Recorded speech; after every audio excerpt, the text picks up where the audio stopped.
రాజకీయ నాయకులు ఏ గూటిలో ఉంటే ఆ గూటి పలుకులే పలుకుతారు. ఒక్కసారి ఆ మాటలే వారి మెడకు చుట్టుకుంటాయి, కాల నాగులై కాటేస్తాయి. ఉమ్మడి ఆదిలాబాద్ జిల్లాలోని ఇద్దరు అభ్యర్థులు గతంలో చేసిన ప్రకటనలతో ఇప్పుడు ఇబ్బంది పడుతున్నారు. ఆ ఇద్దరు అప్పుడు ఉన్న పార్టీలు వేరు, ఇప్పుడు పోటీ చేస్తున్న పార్టీలు వేరు. అందుకే గతకాలపు స్టేట్మెంట్లు వారికి దడ పుట్టిస్తున్నాయి. ఇప్పుడు పుట్టి ముంచుతాయనే భయం వారిలో కనిపిస్తోంది. ఆ ఇద్దరు అభ్యర్థులు ఎవరో చూద్దాం.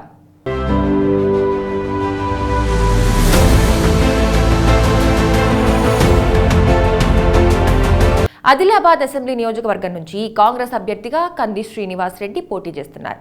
ఈ నేత కాంగ్రెస్లో చేరక ముందు గతంలో బీజేపీలో ఉన్నారు. తాను కడవరకు బీజేపీలోనే ఉంటాను అని ఆ పార్టీలో ఉన్నప్పుడు కంది శ్రీనివాస్ రెడ్డి ప్రకటించారు. తాను చనిపోయినప్పుడు శవం మీద ఆర్ఎస్ఎస్ జెండా కప్పాలి అని కూడా చెప్పారు. తాను కరుడుగట్టిన స్వయం సేవక్ సంఘ్ వాదిని అని కూడా ప్రకటించారు. తాను మాట తప్పను, మడమ తిప్పను అంటూ ఉద్ఘాటించారు. ఇప్పుడు ఆనాటి వ్యాఖ్యలే కంది శ్రీనివాసరెడ్డి మెడకు చుట్టుకుంటున్నాయి. కడవరకు బీజేపీలో ఉంటాను అని చెప్పి ఎన్నికల టైంలో కండువా మార్చి కాంగ్రెస్ గూటికి చేరారు. ఆదిలాబాద్ అసెంబ్లీ స్థానం నుంచి బరిలో నిలిచారు. పక్కా ఆర్ఎస్ఎస్ వాదిని అని చెప్పుకున్న కంది శ్రీనివాసరెడ్డి ఇప్పుడు కాంగ్రెస్ తరపున పోటీ చేయడాన్ని ఆదిలాబాద్లోని మైనారిటీలు వ్యతిరేకిస్తున్నారు. రాష్ట్రీయ స్వయం సేవక్ వాదికి తాము ఓటేసేది లేదని, కంది శ్రీనివాసరెడ్డిని ఓడిస్తామని తీర్మానాలు చేస్తున్నారట. కాంగ్రెస్ టికెట్ ఆర్ఎస్ఎస్ వాదికి ఇచ్చారంటూ హస్తం పార్టీలోని పలువురు నేతలు ఇప్పటికే గుర్రుగా ఉన్నారు. పార్టీ జిల్లా అధ్యక్షుడు Sajid Khan, Adilabad segment Congress in charge Sujatha, market committee మాజీ చైర్మన్ సంజీవ్ రెడ్డి కాంగ్రెస్ పార్టీకి రాజీనామా చేశారు. పైగా సంజీవ్ రెడ్డి ఎన్నికల బరిలో దిగారు. కంది శ్రీనివాసరెడ్డిని వ్యతిరేకిస్తున్న కాంగ్రెస్ నాయకులంతా సంజీవ్ రెడ్డికి మద్దతిస్తున్నారు. దీంతో కాంగ్రెస్ అభ్యర్థిగా గెలుస్తానని ఆశించిన కందికి చుక్కలు కనిపిస్తున్నాయట. పడిపోతున్న గ్రాఫ్ను చక్కదిద్దుకోవడానికి కంది శ్రీనివాసరెడ్డి విశ్వ ప్రయత్నాలు చేస్తున్నారు.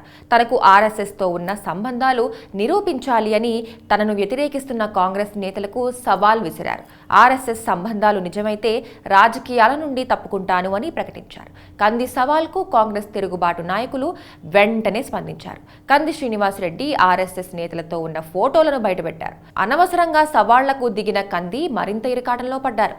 ఈ వ్యవహారం తన రాజకీయ జీవితాన్ని ముగింపు పలుకుతుందేమో అన్న ఆందోళన ఆయనలో క్లియర్గా కనిపిస్తోంది.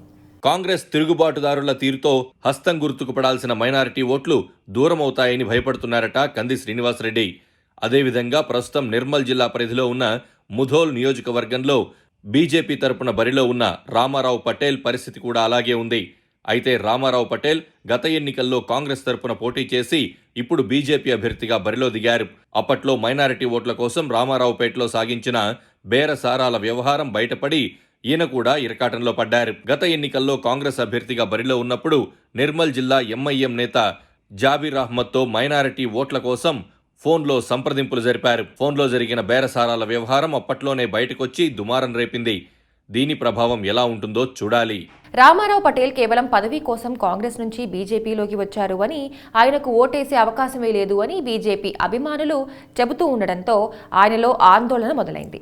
కమలం పార్టీకి మందోలు ఊపు ఉంది, కేడర్ బలగం ఉంది, కానీ అభ్యర్థే అడ్డంకిగా ఉన్నారు అంటూ కొందరు బీజేపీ నేతలే కామెంట్స్ చేస్తున్నారట. మొత్తం మీద బీజేపీ నుంచి కాంగ్రెస్లోకి, కాంగ్రెస్ నుంచి బీజేపీలోకి వచ్చిన కంది శ్రీనివాసరెడ్డి, రామారావు పటేళ్లు తమ పుట్టి మునుగుతుందేమో అన్న భయం పట్టుకున్నట్లుగా ఉంది. అయితే గెలుపు తమదేనంటూ పైకి మాత్రం ధీమాగా చెబుతున్నారట. మరి ప్రజల తీర్పు ఎలా ఉంటుందో వెయిట్ చేసి చూడాలి.